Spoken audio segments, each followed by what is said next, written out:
Seenaa keessatti jijjiiran fidurraatti dargaggoonni gahee olaanaa qabu. Nepaal irraa aga Itoophiyaa, Keenya irraa Sri Lankaa waggoota dhiyoo as jijjiiran fiduu fi haqa gaafachuu fi dargaggoonni mootummoota raasaa turan.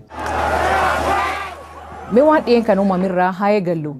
Nepaalitti mootummaan oduu sobaa haasa jibbaa fi hantoora intarneetii furuu fi qajeelfama baasuun barbaachisaa jechuun miidiyaa hawaasaa uggure. Lammiileen biyyattii X, Facebook, YouTube fi Instagram dabalatee miidiyaalee hawaasaa 26 fayyadamuu dadhaban. Kan mormuu fi dargaggoonni kumaatamaan lakkaa'aman kan Gen Z ufiin jedhan daandiitti ba'an. Man maree biyyattii marsanii bakka dhorka ta'ee seenan. Namoonni 19 mormii kanaanii lubbuu dhaban. Dargaggoonni kunneen mootummaan malaamaltummaa fi rakkoo jiru dhoksuu fi tarkaanfii kan fudhatanii jedhu. Social media banned भन्दा I think सबैजनाको फोकस चाहिँ main corruption side गइरहेछ banned भन्दा bannedलाई चाहिँ एउटा के भन्छ एउटा पोइन्ट बनाए जस्तो लाग्छ हामीलाई चाहिँ Kalee galgala mootummaan walgahii hatattamaa godhee gaaffii Gen Z furuuf jechuun ugur kan kaase. Haa ta'u malee mormiin arraallee itti fufee jira. Amma muummichi ministeera Nepaal KP Sharman aangoo gadhiisee jira. Rakkoon jirtu kuniin furmaata argatuuf aangoo gadhiisee jedha. Mormiin dargaggootaan durfaman kan jijjiiran fidan kan qofaa miti. Bara 2024 fi 2025 dargaggoonni Keenya Gen Z jedhaman miidiyaa hawaasaa fayyadamuun mormii walirra cin geeggeessuun mootummaarratti dhiibbaa geessisan. Mootummaan Keenya labsii gibira uummatarraa dabaluu dhiyeessee ture. Kan mormuu fi dargaggoonni aga paarlaamaa biyyattii seenan. Miseensonni paarlaamaa baqatanii saatii muraasa fi mani maree dargaggootaan qabamee ture. Namoonni hedduun lubbuu dhabanii kaan butamanii gariin hidhaman. Ammoo dhumirratti mootummaan harka kennachuun labsii kan haaqe. I run a government, but I also lead people. And the people have spoken.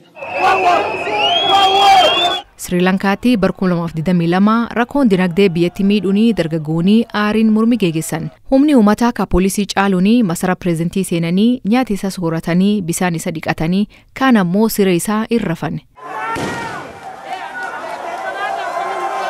Kan hordofee pireezidantiin biyyattii baqatee ministeerri muummee ufiin aangoo gadhiise. Torbe tokkoon booda filannoon geeggeeffamee pireezidantiin biraa filatame.